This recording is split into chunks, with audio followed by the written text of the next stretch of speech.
So good evening everybody, my self Acharya Vishwanath. आज discuss करूंगा आपसे TIR, जिसको अपन कहते हैं क्या चीज, क्या नाम है इसका, टोटल इंटरनल रिफ्लेक्शन। तो क्या है फंडा इसमें बेटा कि मान लीजिए लाइट एंटर करती है किसी मीडियम से जिसका रिफ्लेक्टिव इंडेक्स म्यू है, दूसरी साइड मैंने वैक्यूम मान लिया 1। तो मान लीजिए ये एंगल आई है, ये एंगल आपका R है। माने लाइट कहां से कहां मूव कर रहे हैं बेटा, डेंसर से rare medium. Is that clear? तो यहाँ पे फंडा क्या बेटा, स्नेल्स लॉ लगाएं तो क्या आएगा, μ1 sin I is equal to μ2 into sine R। μ2 कितना है यहाँ पे 1, तो sin I यहाँ से कितना आ जाएगा, sin R बाई म्यू।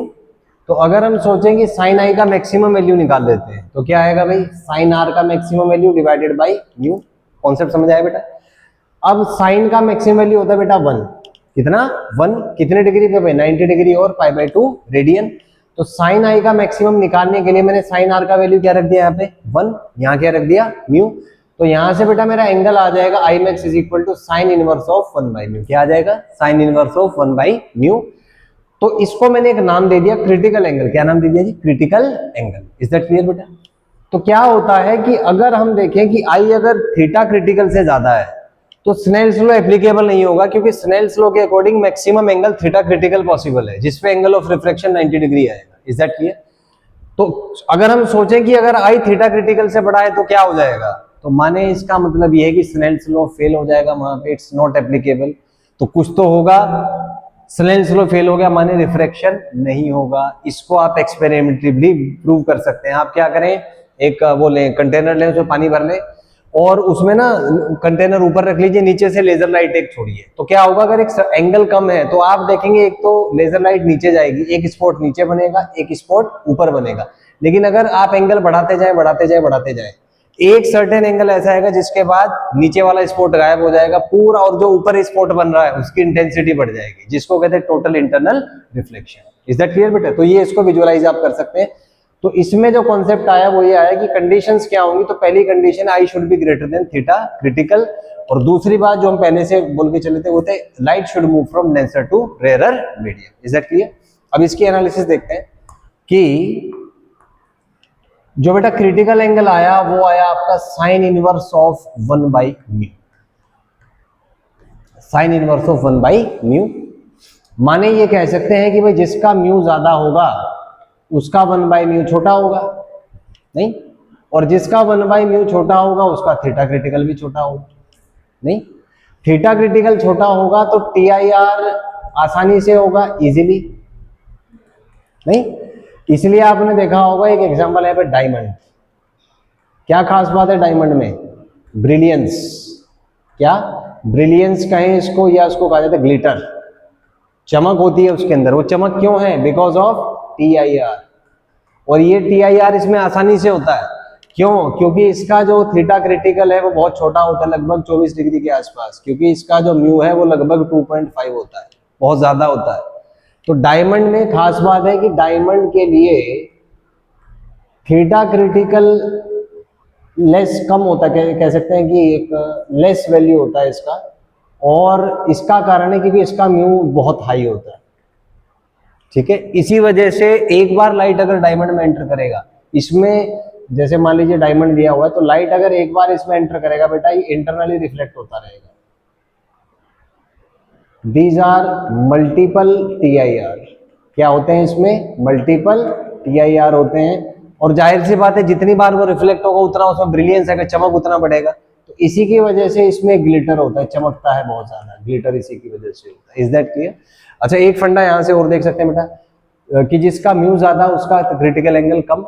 तो अगर हम ग्लास और वाटर को कंपेयर करें तो ग्लास म्यू का ज्यादा है एज कंपेयर टू वाटर, माने थीटा क्रिटिकल ग्लास का कम होगा as compare to theta critical for water, है ना? एक एनालिसिस यहां से देख सकते। एक चीज और है बेटे, इसमें एक बात ध्यान रखना कि म्यू जो है ना, this is equal to A plus B by lambda square होता है। This is called Cauchy's theorem. कौन सा थ्योरम कहते हैं इसको, कौन सा थ्योरम कहते हैं जी, कोचीज थ्योरम। माने क्या है कि भाई जिसका लैम्डा ज्यादा होगा उसका म्यू कम होगा, या जिसका लैम्डा कम होगा उसका म्यू ज्यादा होगा। इज दैट क्लियर बेटे?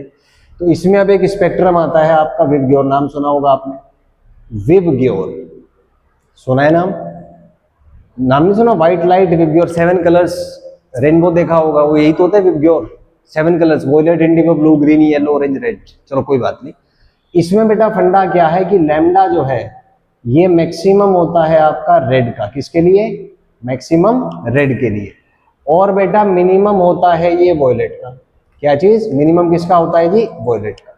माने अगर बोले कि वॉयलेट से जब आप रेड की तरफ जाएंगे तो बेटा इसका लैम्डा बढ़ेगा, लैम्डा इसका बढ़ेगा, और जिसका लैम्डा ज्यादा उसका म्यू कम, और जिसका म्यू कम है उसका क्रिटिकल एंगल ज्यादा होगा, क्योंकि इनवर्स रेशियो है। ये बात समझ आई?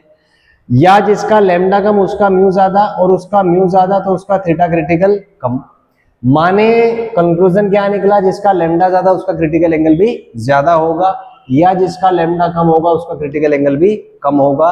तो आपसे कोई पूछे कि out of VIBGYOR, violet and red critical angle किसका ज्यादा होगा, वॉयलेट का कि रेड का? आगे ना, ठीक भाई, जिसका लैम्डा ज्यादा उसका क्रिटिकल एंगल ज्यादा, और लैम्डा किसका ज्यादा? रेड का। तो रेड का क्रिटिकल एंगल ज्यादा होता है। तो यहां से हम कह सकते हैं कि क्रिटिकल लैम्डा बढ़ेगा, लैम्डा बढ़ेगा तो क्रिटिकल एंगल भी आपका बढ़ेगा।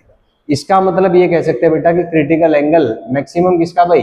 रेड का, और मिनिमम किसका आपका? वॉयलेट का। मिनिमम किसका आपका? वॉयलेट का। और अगर आप वॉयलेट से रेड की तरफ जाएंगे तो क्रिटिकल एंगल बढ़ेगा। Is that clear? अच्छा, इसमें एक चीज बताओ, कोई पूछे आपसे कि ग्रीन का क्रिटिकल एंगल ज्यादा होगा या येलो का? मतलब अगर पूछे कि किसका ज्यादा होगा, तो वेवलेंथ किसका ज्यादा? रेड की तरफ जो जितना ज्यादा होगा। तो यहां से चलना स्टार्ट करो, विबग्योर। तो रेड की तरफ ज्यादा कौन है? ग्रीन पहले आया कि येलो पहले आया? ग्रीन पहले, मतलब वॉयलेट साइड ज्यादा हुआ, तो मतलब वेवलेंथ वाई का ज्यादा होगा, माने क्रिटिकल एंगल भी येलो का ज्यादा होगा। तो हम कह सकते हैं कि ग्रीन का क्रिटिकल एंगल कम होगा एज कंपेयर टू ये। एक और एग्जांपल ले लो, मान लो आपसे पूछे थीटा क्रिटिकल ऑरेंज का ज्यादा होगा कि येलो का? ऑरेंज का ग्रेटर देन होगा थीटा क्रिटिकल फॉर रेड, बराबर है। तो बेटा ये सारे इसके कंक्लूजन्स आ गए। Is that clear? तो यहां से हमने क्या सीखा कि critical angle is sine inverse 1/μ। वहां से हमने देखा कि जिसका म्यू ज्यादा है उसका क्रिटिकल एंगल कम होगा, which is responsible for exceptional brilliance of diamond, क्योंकि उसका क्रिटिकल एंगल बहुत कम होता है, 24 डिग्री के आसपास होता है, क्योंकि म्यू बहुत ज्यादा है उसका, लगभग 2.5 होता है। तो कैलकुलेशंस करेंगे 24 डिग्री के आसपास आता है। तो एक बार लाइट अगर डायमंड में एंटर करेगी, उसमें मल्टीपल टाइम्स आपका रिफ्लेक्शन होता रहेगा, तो आपको वो ना चमकीला दिखाई देगा। वो डायमंड में खास बात क्या है? ब्रिलियंस, चमकता है बहुत ज्यादा, तभी तो उसका कीमत है ना, करोड़ों में होती है कीमत, इसीलिए। So it's because of that. अगली चीज बेटा हमने कंपेयर किया ग्लास और वाटर का रिफ्लेक्टिव इंडेक्स। तो ग्लास का ज्यादा होता है 3/2, तो माने जिसका म्यू ज्यादा उसका क्रिटिकल एंगल कम होगा। तो हम कह सकते हैं कि ग्रीन का क्रिटिकल एंगल कम होगा एज कंपेयर टू वाटर। ठीक है, सॉरी ग्लास का, G फॉर ग्लास में लिख देता हूं, क्योंकि ये इधर भी है W फॉर वाटर। ठीक है जी। इसके बाद हमने पढ़ा कोची थ्योरम, उसके अकॉर्डिंग क्या है? Mu is equal to A plus B by lambda square. माने ये हो गया बेटा जिसका लैम्डा ज्यादा होगा उसका म्यू कम, और जिसका म्यू कम उसका क्रिटिकल एंगल ज्यादा, क्योंकि इनवर्स रेशियो में है। माने जिसका लैम्डा ज्यादा उसका क्रिटिकल एंगल भी ज्यादा होगा। रिवर्स वे में देखें, जिसका लैम्डा कम उसका म्यू ज्यादा, और जिसका म्यू ज्यादा उसका क्रिटिकल एंगल कम। माने ये आ गया कि भाई जिसका लैम्डा ज्यादा होगा उसका क्रिटिकल एंगल भी ज्यादा होगा। फिर हमने कंपेयर किया विबग्योर को, तो विबग्योर में हमें पता है लैम्डा मैक्सिमम होता है रेड का, और मिनिमम होता है आपका वॉयलेट का। वॉयलेट से रेड की तरफ जाता है इसमें बेटा लैम्डा बढ़ेगा, और अगर लैम्डा बढ़ेगा तो क्रिटिकल एंगल भी बढ़ेगा। क्रिटिकल एंगल मैक्सिमम किसके लिए बेटा? रेड। मिनिमम किसका? वॉयलेट। ये हमने यहाँ से एनालिसिस देखी। फिर हमने कंपैरिजन किया ग्रीन येलो, तो जिसका वेवलेंथ ज्यादा है उसका क्रिटिकल भी ज्यादा होगा। तो ग्रीन येलो में से वेवलेंथ ज्यादा किसका? येलो का। तो येलो का क्रिटिकल एंगल ज्यादा होगा या ग्रीन का क्रिटिकल एंगल कम होगा। फिर हमने कंपैरिजन किया बेटे ऑरेंज और रेड को, तो ऑरेंज से अगर कंपेयर करें तो ऑरेंज ऑरेंज और येलो है, ठीक है। तो ऑरेंज का वेवलेंथ ज्यादा है तो इसका क्रिटिकल एंगल ज्यादा होगा as compare to yellow. This is the conclusion that we can make. Is that clear? Note कर लीजिए इसको फटाफट।